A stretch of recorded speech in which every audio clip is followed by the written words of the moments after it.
Israeli बमबारी से Gaza का 45% इलाका खंडरात में तब्दील, 41,000 घर मुकम्मल तबाह, 2,22,000 मकानात को जुज़वी नुकसान।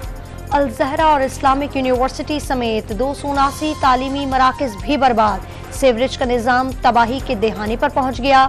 गटरों का पानी गाजा की गलियों को तालाब बनाने को तैयार, जंग ज़दा फ़लस्तीनी गंदा पानी पीने पर मजबूर।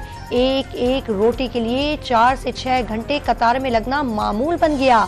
अक़वामे मुत्तहदा ने रिपोर्ट जारी कर दी।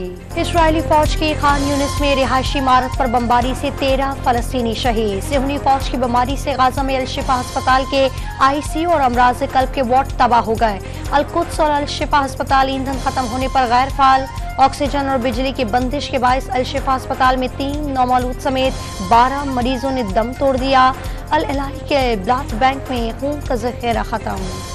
गाजा में ऑपरेशन रोकने के बायस मरीज सिसक सिसक कर दम तोड़ने लगे। दुनिया को इस खतरनाक सूरत हाल पर खामोश नहीं बैठना चाहिए। आलमी इदारा सेहत का इंतबाह, सरबराह खारजा पॉलिसी यूरोपीय यूनियन का अस्पतालों की सूरत हाल पर इजहारी तशवीश, मरीजों को निकालने के लिए जंग में वक्फे पर जोर। गाजा के अस्पतालों में आग और खून का खेल नहीं देखना चाहते, अमरीका का इसराइल को पैगाम। इसराइली अफवाज पर वाज़ेह कर दिया, गाजा के अस्पतालों में हथियारों से लड़ाई से गुरेज किया जाए। मासूम शहरियों और इलाज के लिए मौजूद मरीजों को गोलियों का शिकार बनते हुए नहीं देखना चाहता। गाजा से अमरीकी शहरियों का इनखला जारी रखा जाएगा। नेशनल सिक्योरिटी के तर्जुमान जैक सलवान की गुफ्तगू। फ़लस्तीनियों के हक में मुल्कीर मुजाहरे, JUI का मरी में एहतजाज, मौलाना फजल रहमान का फ़लस्तीनियों की हिमायत जारी रखने का पैगाम। शैतानी कुव्वतें गाजा को सफाई हस्ती से मिटाने पर तुल गईं, सिराजुल हक का उम्मा को अमली इक़दामात का मशवरा। फ़लस्तीनियों की मदद के लिए सड़कों पर आएंगे। कराची में रैली से हाफिज नईम का खिताब। इस्लामाबाद में फ़लस्तीन से ज़ाहिर यकजहती के लिए मजलिस वहदत मुस्लिमीन की रैली। इसराइल के खिलाफ जंग से फ़लस्तीन नहीं, पूरी उम्मत मुस्लिमा की जंग है। हमास रहनुमा खालिद मिशाल का कराची में लब्बैक की अक्सा कॉन्फ्रेंस से खिताब।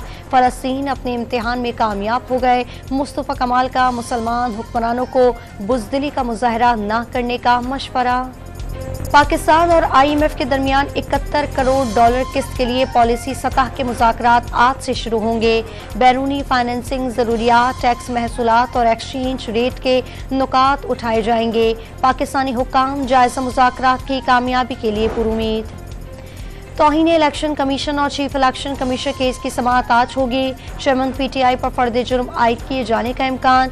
इलेक्शन कमीशन ने असद उमर और फवाद चौधरी को ज़ाती हैसियत में तलब कर लिया। लीगी कायद नवाज शरीफ आज क्वेटा में अहम बलूच रहनुमाओं से मिलेंगे। बलूचिस्तान अवामी पार्टी के साथ इंतखाबी इत्तेहाद का ऐलान मुतवक्के। साबिक वज़ीर आला बलूचिस्तान जाम कमाल ने नून लीग में शमूलियत की हामी भर ली। कई शख्सियात नून लीग में शमूलियत का ऐलान करेगी। नून लीग सिंध में ज़्यादा से ज़्यादा नशिस्तें लेने के लिए मुत्तहरिक। JUI, JUP और फाइनेंशियल लीग और MQM के रहनुमाओं से लीगी वफ्द की मुलाकातें। ख्वाजा साद रफीक ने सिंध में हम ख्याल जमातों का सियासी इत्तेहाद वक्त की ज़रूरत करार दे दिया। सीट एडजस्टमेंट पर बातचीत न होने का दावा। हो चुका अब इख्तियारात चाहिए, लूले लंगड़े आइन से जान छुड़ा ली जाए वरना आवाम को लेकर बाहर निकलेंगे। खालिद मकबूल सिद्दीकी का लांठी जलसे में इंतबाह। एक वज़ीर आज़म और 4 वज़राए आला तमाम वसाइल और इख्तियारात पर काबिज हो गए। इख्तियारात गली महलों तक मुंतकिल किए जाएं, मुस्तफ़ा कमाल का मुतालबा। MQM नून लीग इत्तेहाद सिफर जमा सिफर। नून लीग कभी शफाफ इलेक्शन के जरिए इक़्तिदार में नहीं आई। 2017 की तरह किसी नाअहल को आवाम पर थोपने से रोकेंगे। जाली रहनुमा शजील मेमन बरस पड़े। नून लीग को वस्ती पंजाब में मुकाबले और अगला वज़ीर आज़म पीपल्स पार्टी का बनाकर दिखाने का चैलेंज। तुंदो तेज बयानात के बाद नून लीग और पीपल्स पार्टी तलखियां कम करने पर मुत्तफिक। लीगी रहनुमा साद रफीक, अयाज सादिक और बशीर मेमन की कराची में खुर्शीद शाह, नवीद कमर और गुलाम मुस्तफ़ा शाह से मुलाकात। मौजूदा मुल्की सूरत हाल और इंतखाबी उमूर पर तबादला ख्याल। निगरान वज़ीर आला खैबर पख्तूनख्वा जस्टिस रिटायर अरशद हुसैन शाह ने हल्फ उठा लिया। गवर्नर गुलाम अली ने हल्फ लिया। साबिक वज़ीर आला महमूद खान और साबिक अपोजिशन लीडर अकरम दुरानी ने अरशद हुसैन का नाम तजवीज़ किया था। दोनों को नाम तजवीज़ करने का इख्तियार नहीं था। तहरीक इंसाफ ने अदालत से रुजू करने का इशारा दे दिया। फराह गोगी का खुफिया गैर मुल्की पासपोर्ट मंजर आम पर आ गया। प्रॉपर्टी टाइकॉन के बेटे ने $1,30,000 के एवज गैर मारूफ मुल्क वेंतावा का पासपोर्ट बनवा कर दिया। जराए का दावा, पीटीआई दौर में असासे 4.5 अरब रुपए बढ़ गए। मजमूई तौर पर 14.5 अरब रुपए के गैर कानूनी असासों का भी इंकशाफ। सजा याफ्ता शख्स को जमानत कैसे मिल गई? लीडर को डरना नहीं चाहिए था, जेल जाना चाहिए था। परवेज खटक की नवाज शरीफ पर कड़ी तनकीद। आसिफ जरदारी जेल से निकले और सीधा ऐवान सदर पहुंच गए। मुल्क में बड़े बड़े तमाशे हुए। बर्फबारी के मौसम में इलेक्शन हो रही हैं, लोग वोट कैसे दे सकेंगे? डॉन न्यूज को इंटरव्यू में सवाल। सुप्रीम कोर्ट ने मर्दमशुमारी के खिलाफ अपील समाअत के लिए मुकर्रर कर दी। जस्टिस एजाजुल हसन की सरबराही में 3 रुकनी बेंच आज समाअत करेगा। कराची में अहम सियासी शख्सियत से नॉन कस्टम पेट गाड़ी बरामद। क्लिफ्टन कराची में जब्त की गई गाड़ी गैर मुल्की शख्सियत पाकिस्तान लाई थी। आर्जी मुद्दत के लिए लाई गई गाड़ी मुल्क से वापस नहीं गई, कस्टम हुक्काम का बयान। राजनपुर में रुझान अरबी रोड केची कैनाल के करीब बारूदी सुरंग का धमाका, कोई जानी नुकसान नहीं हुआ।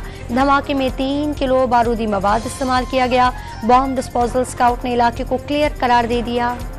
वर्ल्ड कप में शिरकत के बाद कौमी टीम के कप्तान बाबर आजम निजी एयरलाइन की परवाज के जरिए दुबई से लाहौर पहुंच गए। पाकिस्तान के टीम मैनेजर और पीसीबी के दीगर अरकान भी बाबर आजम के हमरा वतन वापस पहुंच गए। बाबर आजम को देखकर एयरपोर्ट पर मौजूद लोगों ने पाकिस्तान जिंदाबाद के नारे लगाए। वर्ल्ड कप के आखिरी ग्रुप मैच में भारत ने नीदरलैंड को शिकस्त देकर मुसलसल नवी कामयाबी हासिल कर ली। भारत के 410 रन के जवाब में नीदरलैंड 240 पर ढेर।